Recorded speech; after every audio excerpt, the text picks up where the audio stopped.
Bismillahirrahmanirrahim. Assalamualaikum warahmatullahi wabarakatuh. Saya Setia Rizkyani Subeno dari kelas 11 IPA 3 absen 29 akan memenuhi tugas dari Papa Bagas, yaitu tugas sejarah kelas 2 semester 2 bab 5 tentang Indonesia Merdeka. Oke guys, jadi pertama itu ada peristiwa Perang Dunia Kedua yang menyebabkan perlawanan sengit antara Amerika Serikat atau sekutu dengan negara-negara fasis seperti Jepang.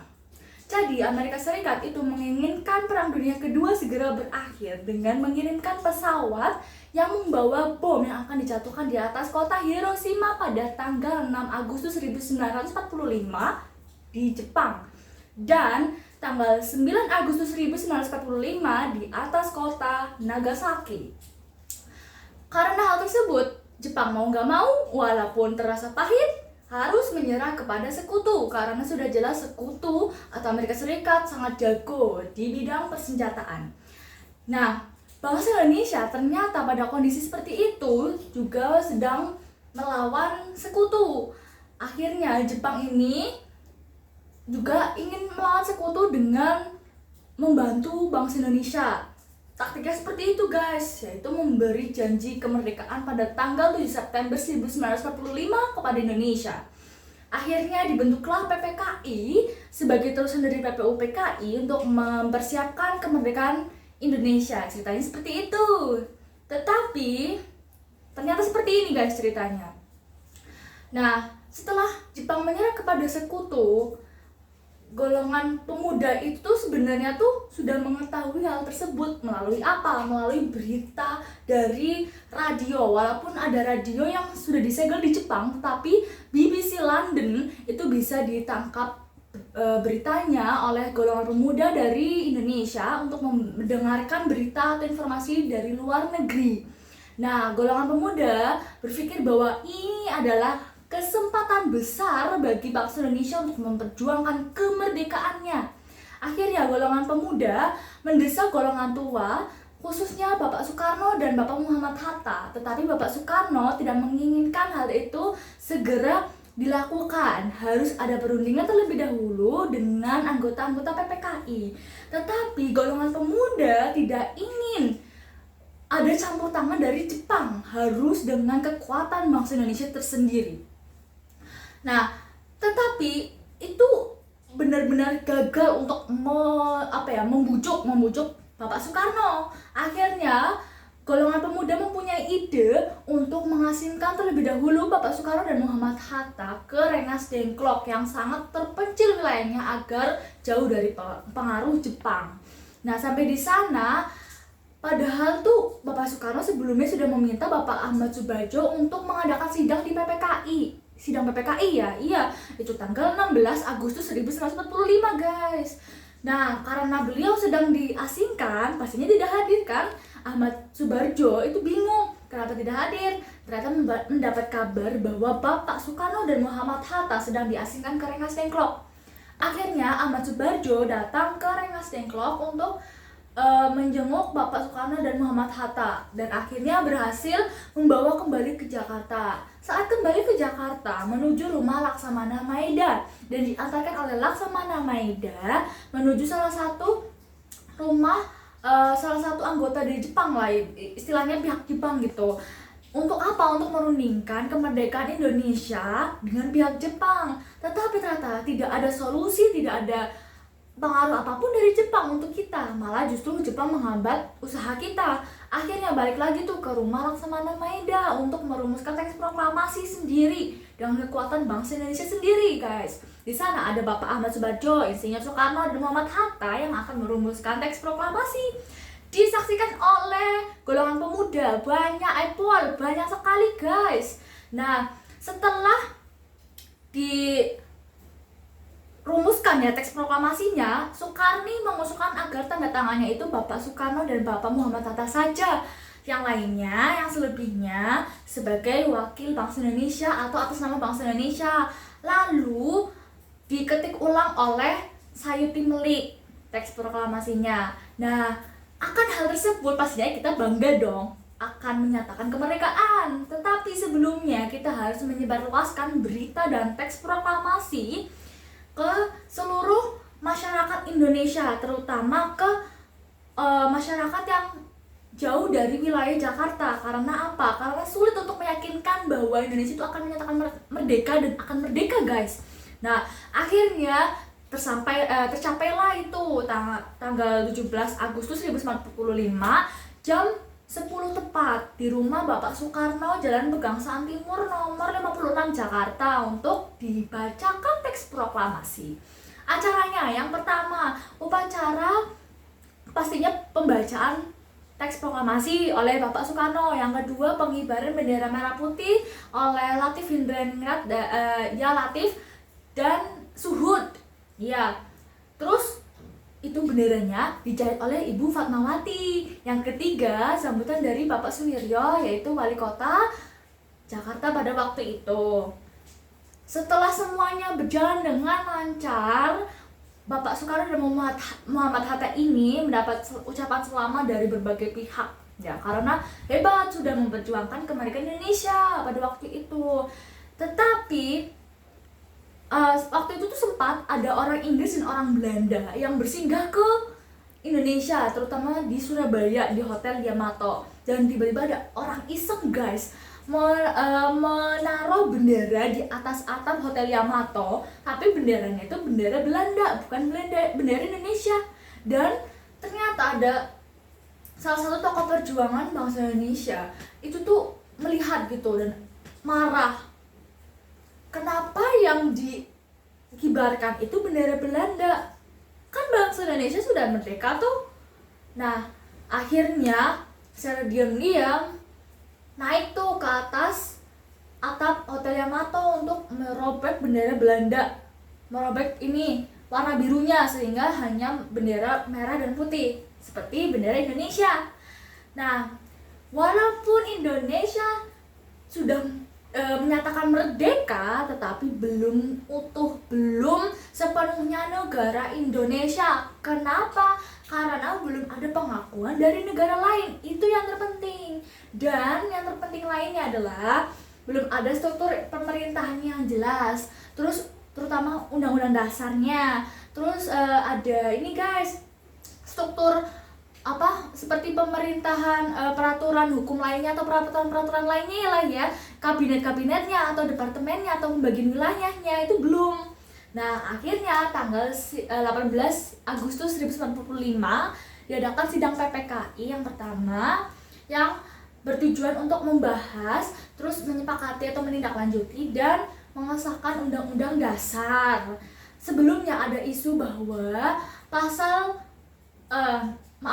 ada sila pertama di Pancasila yang berkaitan dengan pembukaan undang-undang dasar itu sangat tidak cocok sekali, mungkin sangat merasa keberatan bagi orang-orang Indonesia bagian timur, karena bunyinya seperti ini: ketuhanan dengan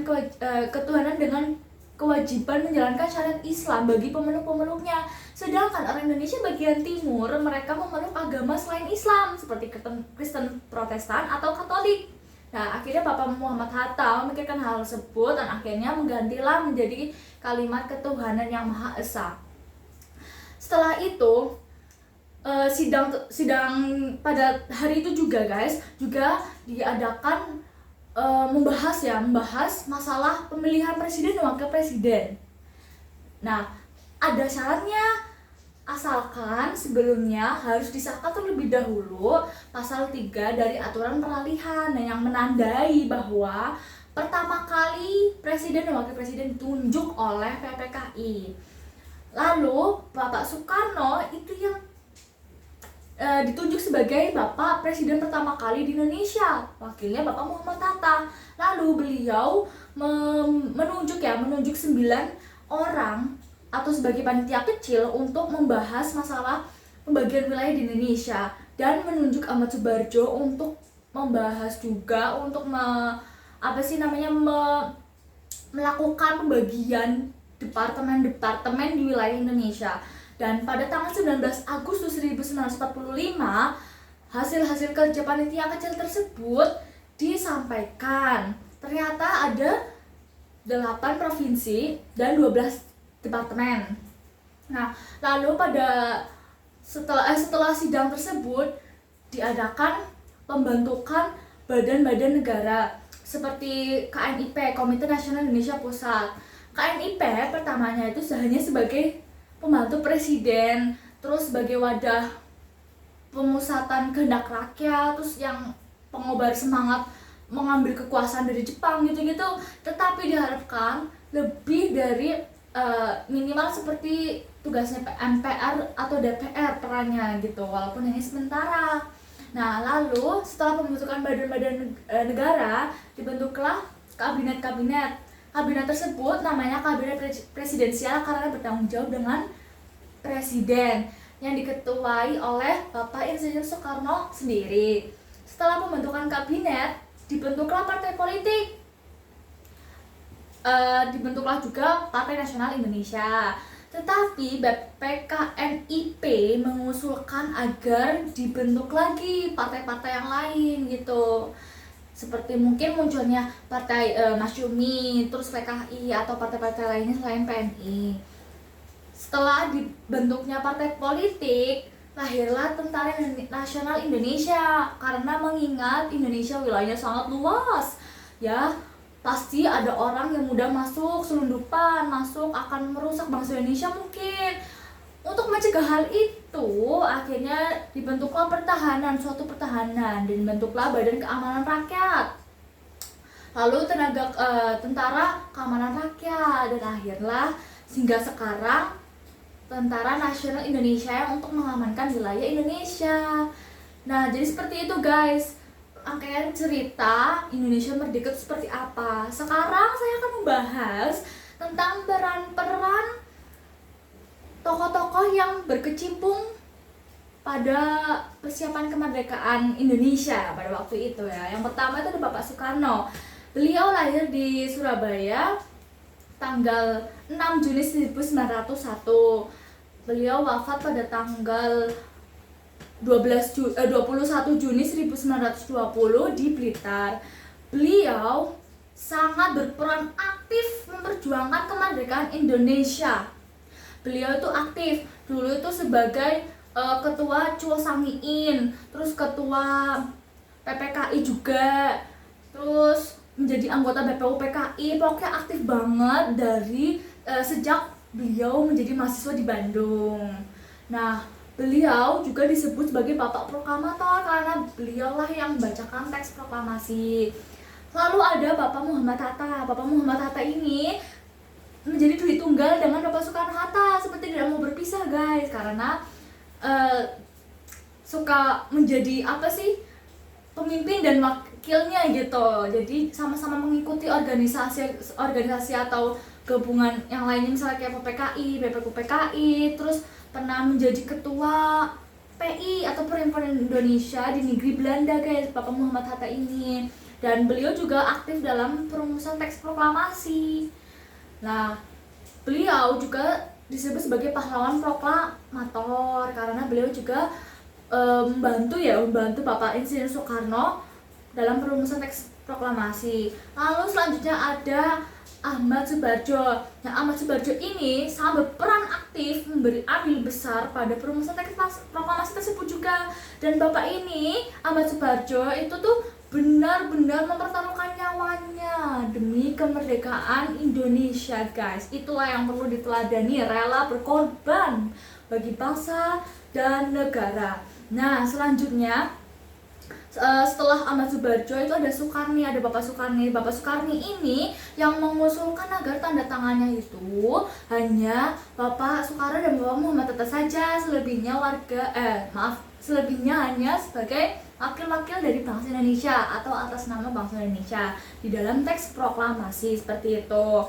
Nah, selanjutnya ada Sayuti Melik. Sayuti Melik ini perannya sebagai orang yang mengetik ulang teks proklamasi supaya mudah untuk disebarluaskan. Lalu ada BM Diah ini itu BM Diah, beliau itu sebagai wartawan. Beliau tuh canggih banget di bidang jurnalistik. Beliau adalah sebagai wartawan yang menyebarluaskan atau yang meliput gitu ya tentang berita proklamasi tersebut. Selanjutnya ada ada Latif dan Suhud.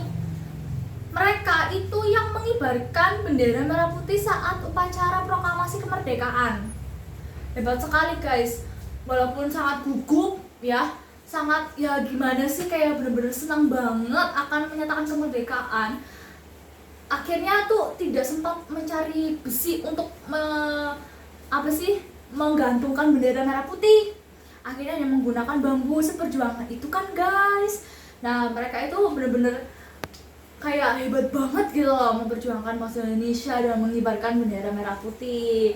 Nah selanjutnya ada Suwiryo. Suwiryo itu Bapak Wali Kota di Jakarta pada waktu itu. Bapak Suwiryo itu juga mempersiapkan acara-acara proklamasi kemerdekaan, apalagi beliau itu sebagai ketua penyelenggaraannya loh guys, mempersiapkan mikrofonnya, pengeras suaranya dan lain-lain. Lalu ada Muwardi. Bapak Muwardi ini tuh yang mengamankan bidang keamanan untuk mengamankan situasi pada saat upacara proklamasi kemerdekaan. Setelah itu ada Franz Mendur ya. Franz Mendur ini tuh sebagai seperti kayak pihak yang juga ikut menyebarluaskan berita dan teks proklamasi. Terus ada Syahrudin itu wartawan juga, wartawan Damai ya. Itu beliau hebat banget karena berani memasuki RRI gitu, padahal pada waktu itu tuh sedang dijaga oleh Jepang. Beliau berhasil memberikan teks proklamasi kepada penyiar di dalam stasiun radio RRI untuk menyiarkan berita proklamasi.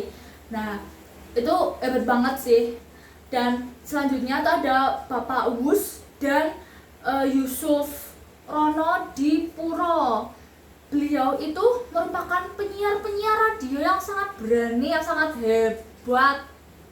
Beliau itu mereka ya, khususnya Pak Wus dan Pak Yusuf itu jarang sekali mendapat ancaman dari pihak Kempetai. Pokoknya bener-bener sukses untuk menyebarluaskan masalah berita proklamasi dan teks proklamasi tersebut guys.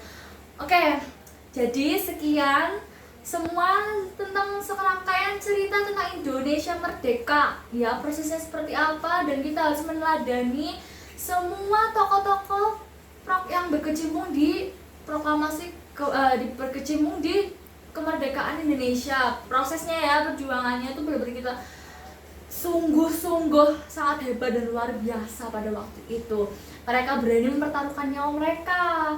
Nah, jadi seperti itu pembahasan dari saya. Mohon maaf apabila ada kekurangan dan kesalahan kata. Mohon maaf apabila saya kadang berbicaranya ya rada sulit ya guys ya, karena mungkin berhadapan dengan Anda, dan semoga Anda suka, semoga Bapak suka akan karya saya, akan tugas ini. Dan terima kasih telah menonton, telah memperhatikan video saya. Sekian, billahi taufiq wal hidayah. Wassalamualaikum warahmatullahi wabarakatuh.